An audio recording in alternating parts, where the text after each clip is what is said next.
fun to do a bit of a sort of office room tour kind of thing to show you my little setup going on here and where I work and make stuff and play with TVs. So I'll go around the room and show you what's what. As you can see, there's quite a bit going on here, so we shall do it piece by piece, I suppose. Now I've actually got to stand quite far back because this is the shortest lens that I've actually got for this camera, and the fisheye would just distort everything, so I'm like stood at the other end of the damn room. This area is where I usually do my VFX work and where I make puppets and stuff. That's actually one that I'm working on right now for the second part of my short film that's not done yet. It will be done one day. Who knows when that'll happen. But currently there is a Philips TV here and a Mega Drive running Contra Pro Protector, because I'm just messing about with this TV at the moment, which I really like. I'll put the model number on screen. The TV is from like the late 80s, the same era as the Mega Drive, and the styling on it is like almost identical because it's got this little vent here and it matches the vent here. I just think they go really well together. And what I really like about this Philips is despite its age, 1989 I think is when this sort of generation of Philips TVs came out. For such an old TV, it has a SCART socket and it's fully RGB wired, which is pretty damn awesome. This guy is one of the oldest puppets that I've still got. I made him for a stop motion sort of live action hybrid thing I did back in college. It's fallen to bits. He used to have this black frill thing on his head that's fallen off, made out of plasticine. He had way more teeth back in the day, but I still have him and he still hangs out here. So this is like my modern PC, but I have a bunch of old PCs, a collection of old PCs I have dotted around the house. Currently working on a Windows 95 build that's going to replace this Sony and this oscilloscope. These two monitors are actually my main monitors. I do all my work on the Toshiba and the Dell, and they're a bit lower resolution, but they work pretty well for me. You'll notice a lot of Bionicles dotted around. I'm a huge fan of those. I have a near complete collection in my other room where all my figures and most of my game collection is. Big fan of bonks. So this is my Sony PVM. I was gifted this by a lecturer from my university who saved it from being scrapped, so God bless. It's actually not an RGB model, it only does S-Video, but S-Video looks pretty damn good on this. We've got Soul Blade running right now. This thing is actually a spaceship miniature I made for an effects test back in uni. I modelled it in Maya and then 3D printed and painted it. It's kind of like some sort of scrappy like cargo ship in the film I made, which I'll put some footage of on screen. This is one of my favourite TVs, the Rediffusion Mark IV, which is a rebadged Doric TV I think from the very early 80s. The interesting thing about it is for such an old TV it actually has a composite video input, which is very rare for a TV this old. That's currently running Demon Attack on the Intellivision, which is a really fun game despite how simple it is. It's just the wood paneling on it is the same colour as the TV's wood paneling, although one's fake wood and the TV's actually real wood. This TV was actually restored by Michael Dranfield up in Buxton. I will put a link to his channel in the description, so if you're interested in like CRT repair and stuff, you should probably watch his channel. He's real good. There's some more 2006 Titan Bionicles here. But this is a Sanyo Betacord, a Sanyo Betamax machine. It is a weird C-Cam variant of Sanyo's first Betamax recorder. I can't remember where I got it, but the actual model that this is based on doesn't have the veneer on top. I don't really use this that much. It works, it's never been serviced, but it fully works. but it's just a lovely looking beast of a thing. It's just an incredible object to behold, in my opinion. I'm gonna get the fisheye back on for this, because this is quite a lot to take in. It doesn't look like it. I mean, it might look like it, but it doesn't look like it from my viewfinder here. These two CRTs are fucking massive. This is a 34-inch Trinitron.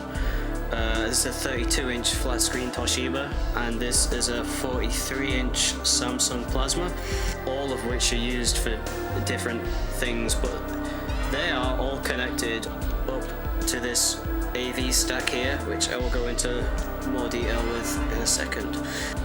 I have various consoles and stuff all hooked up to these TVs, and there's a little black and white deck of vision there for black and white shows. Yeah, this is my main sort of movie watching area.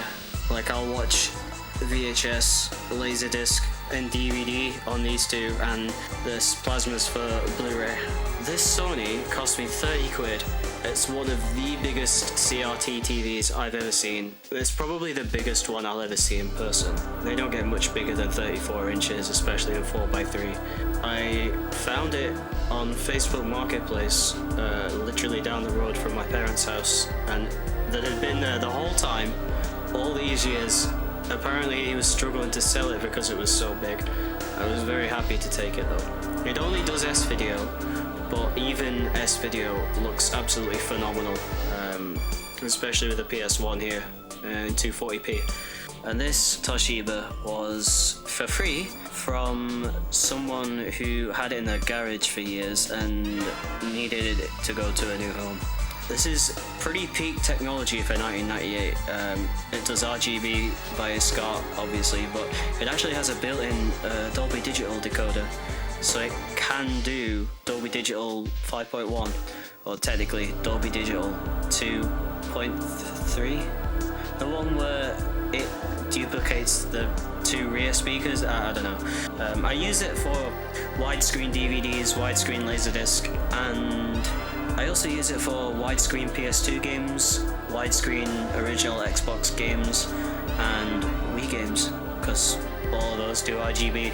I'd have it on, but I don't put both of these TVs on at the same time, just because magnetism and whatnot. So this Samsung that's running Armored Core 4 on the PS3 at the moment is actually a 1024 by 768 panel plasma. Obviously the PS3 cannot do that, it's just 720p, so it has to scale the PS3. However, the Xbox 360 I have hooked up to it via VGA, you can output 768 stretched to 16 by 9, and that looks amazing. For Blu-ray, I literally just hook it up to my PC, and I basically stretch the Blu-ray to 1024 by 768 in VLC to get it to scale properly, just so I don't lose any sharpness with the scaling. It's a bit tricky to get the peak sharpness, and you can't really use an actual Blu-ray player to do it. So I have another plasma in my upstairs room, which is an actual 720p plasma. For that, I do just use a normal Blu-ray player, but it's just a tad soft on this one. If I use like a normal Blu-ray player, so it's got to be the PC. I can't forget about my little wood grain Decavision. Very cool little TV. I just use it for black and white shows. There's not much to say about it. It's black and white, and it's got a nice wood grain on it. I picked this up from the trash. This is a trash pick. I think there's something wrong with it, but it's not a catastrophic failure yet, so I tend not to fix things that are going out. I usually wait till that they've like completely gone before I fix them. Here are some props from my short film. This dude is my main character. He doesn't really have a name, but he's sort of the protagonist of the film. And that's his little chair that he sits in. And that moon thing is, unless you see it, it won't make any sense. It's like the antagonist of the first of 3 sections of the film. I will put some footage of it over the video just so you can get an idea of what the hell I'm talking about.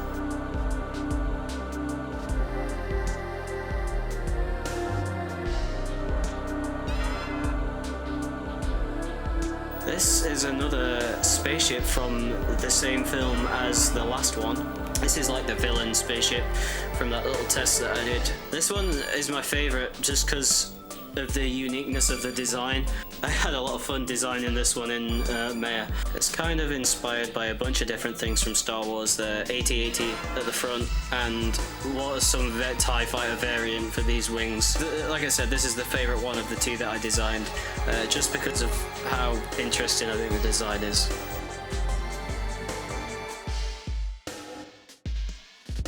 So this is my AV stack. My audio and video equipment is here and goes into this one Yamaha Natural Sound amp. Everything is connected to the four TVs at the front. So the Samsung Plasma, the little Deca TV, and the Sony and the Toshiba. So from the bottom we've got a Sony Betamax recorder. I'll put the model numbers on screen. I've got my Laserdisc player. I've got a Philips DVD player. That one specifically is the only one connected to the RGB socket on the Toshiba, whereas obviously the Sony only has S-video and composite. I'll have to explain how this is all wired up because it's quite complicated. So the Yamaha amp is the hub for everything. All of the S-video and composite and audio inputs are going into here and are going to every TV bar the Deca TV and the Samsung, because that's HDMI and VGA. Oh, I got a Video 8 VCR here. This is specifically for Video 8 camcorder tapes. The home VCRs are pretty hard to find, so I was pretty lucky to find that. This is my dual turntable, which is pretty decent German turntable from the late 80s. I have a Yamaha cassette deck, Panasonic VHS, a Pioneer DVD player. That's a very interesting DVD player. That is only connected to the amp with S-video, but it also doubles as my CD player, SACD player, and DVD audio player. But it's also the DVD player I use for the Sony, whereas this Philips DVD player is connected to the Toshiba via SCART, and it bypasses the amp entirely. However, its audio goes through the amp, so I can record stuff on DVD to VHS that way, and the Pioneer doesn't route to the VHS player at all. It's a bit of a mess of a setup, but it works and it's all interconnected and it serves very many functions. And the only thing that's connected to both TVs at once is actually the Laserdisc player, because the amp has two S-video outputs, and one goes to the Sony and one goes to the Toshiba, just in case it's a 4x3 or a widescreen Laserdisc. That's just a V2000 recorder that I don't actually know if it works or not. It probably needs looking at. And that's a little 5-inch, I'm not sure if that's 5, I think it might be 9-inch actually. It's a 9-inch CRT called Optimus, and I picked that up just because of the name. So this is my shelf with all my media and stuff. It actually goes down further behind the couch. So there's like 4 more shelves underneath full of tapes and DVDs. It would take forever to go through everything on this shelf. Quickly, there's VHS movies, DVD movies, some anime DVDs, Laserdisc and LPs, and my Blu-ray, HD DVD and 4Ks here. At the top I've got my Evangelion and Trigun Laserdisc box sets, and I've got a Hitachi, the model number escapes me. That does work, it's just not in use right now. I've got an old PC that needs some work, sharp vertical turntable that needs fixing, and a bunch of South Park plushies from the 90s. And finally, here is just a bunch of stuff that needs work and is like just a storage area, really. None of this is currently operational. It's all got to be looked at. I didn't really go over this little shelf here. Basically, it's just some tapes, some DVDs I haven't watched, some like portable players. My cassettes audio cassettes are down there. Some more CDs. Oh, I've got a lot of old mobile phones and iPods and stuff. Just stuff that I like playing around with. Yeah, I've got a whole area underneath the desk. It's full of shit. So I've got PC build stuff. Oh, there's a subwoofer there. I forgot. I got PC build stuff under here, like old PC parts. Oh yeah, behind these half-built PCs and shit, I've got 2 massive tubs worth of old photography cameras and camcorders. I went through a phase of collecting those once, like 10 years ago. Camcorders, monitors, those tapes are music tapes. Behind those tapes, I have a 16mm projector, and my film collection is behind there too. It's just storage really, and there's a little star dude. Actually, it's not that interesting. I don't know why I bothered showing you that. I hope you enjoyed my little tour of this very, very packed and visually stimulating room. Expect maybe an update on my short film at some point. I'll try. It's taken a while. Thanks for watching.